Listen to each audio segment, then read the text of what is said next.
All right, so picture this. You've done it, you got the funded account, it's actually performing well, you've been profitable for weeks, everything is clicking. But that's when the real hard part starts. The big question is, what's next? What do you do now, right? Do you press your bet and scale up, take on more risk? Or do you kind of pull back, protect what you've built? Or, and this is going to sound crazy, do you just walk away? I'm telling you, these three decisions, this is what separates a flash in the pan from a real long-term business. And you know what? Most people completely blow it right here. So yeah, let's dive into this. Okay, so here's the fundamental problem. Most people make these huge career-defining decisions completely by accident. It's all based on how they feel in the moment. They're excited or they're scared or it's just a gut feeling. But the pros, the really successful operators, they make these choices by design. They use a proven, repeatable framework. And that is exactly what we are going to break down today. And here it is. This is that framework. Super simple, but incredibly powerful. It's just a three-part system to decide your next move. You've got scale, protect, and walk away. That's it.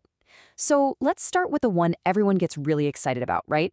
All right, decision number one, when to scale. Now, what does scale even mean? Well, it's basically just increasing your exposure, right? Maybe you take larger positions or you get a bigger account, maybe even open a second one. But, and this is a huge but, there's a massive misconception about what scaling is actually for. And this right here, this is such a critical shift in how you need to think about this. Scaling is not about growing faster. It's not about chasing those bigger profits. That's just an emotional bet. It's gambling. No, instead, you have to think of it like a science experiment. It's all about data. The only question you're trying to answer is, does my strategy, does my discipline, does my psychology actually hold up when the stakes get higher? That's it. So how do you know if you're ready? I mean, how do you really know? Well, you can't just guess. You can only scale if you meet all four of these criteria. And I mean all four, not 3 out of 4, every single one. So number one, you need 30 consecutive days of just following your process. No messing around, no deviations, just compliance. 2, you've got to have a positive expectancy over that period. Simple math, right? Your wins are bigger than your losses. 3, 0, and I mean 0, spiral events. You know what I'm talking about, those emotional meltdowns where you just lose control. None of that. And finally, number 4, your max drawdown, your worst day. It stayed within 50% of your personal daily stop. It wasn't even close to a disaster. Only when you can check all 4 of those boxes, only then is scaling the logical next move.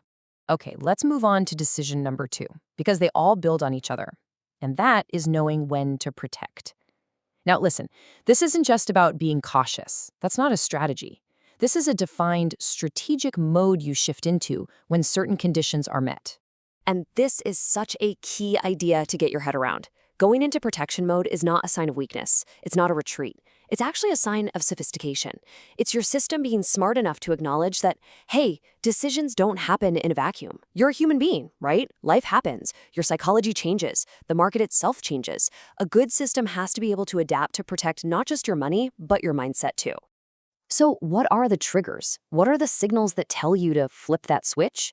Well, there are 4 really clear ones. First, you hit a big profit milestone. Sounds great, right? But big gains can mess with your head. Second, the market structure just isn't optimal anymore for your strategy. The wind is no longer at your back. Third, you're getting a little too close for comfort to your max drawdown limit. And this last one, this one is so important. A personal life event is affecting your psychology. You're stressed, you're not sleeping, whatever. Just one of these things is enough. Any single one of them should automatically shift you into a lower risk protective mode. No questions asked. All right, now for our third and final decision. And honestly, this is the most counterintuitive one in the whole framework. It's knowing when to just walk away. This is the choice that, I swear, most people never even think about until it's way too late. And here it is, the big idea. Sometimes walking away is the most profitable move you can possibly make. Look, strategically closing an account, it's not about quitting. It's about making a smart, deliberate business decision that this particular vehicle is no longer the best way to get where you want to go. And the key is doing it before the account blows up and makes that decision for you. Okay, so when is it the right call? When do you actually pull the plug? Well, there are basically 3 main scenarios. First one, the account has just become a mess. You've been trading poorly, it no longer represents your actual A-game strategy. It's just better to reset than to try and be a hero and rescue a sinking ship. Second, the rules of the game have changed. Maybe the platform changes its policies and they just don't work for you anymore. That's not failure, that's just a simple business decision to move on. And third, the account has already done its job. Maybe it was just a proof of concept to yourself. You proved you could do it. So now, graduating to a better opportunity is the smart, logical next step. Okay, so we've got our three big decisions: scale, protect, walk away. But how do you make this a real, repeatable habit instead of just something you think about once in a while? Well, you turn it into a system, a really simple monthly assessment. Here's what you do. At the end of every single month, you sit down with your data and you ask yourself these 3 questions in this specific order. Question 1, do I meet all 4 scaling criteria? Go down the checklist, yes or no. Question 2, is any protection trigger currently active? Go through that list, yes or no. And finally, question 3, is this account still the right vehicle for my goals? Be brutally honest. This discipline, this simple monthly review, this is what turns those accidental, emotional outcomes into designed, deliberate success. And that really brings us to the final thought I want to leave you with. I want you to ask yourself this. Are your biggest decisions, the ones that really matter, are they being made by design or are they just happening by default? Think about the really critical moments in your career. Was it a deliberate choice based on a framework, or did you kind of just let it happen? Just being able to answer that question honestly, that's the first real step to taking control.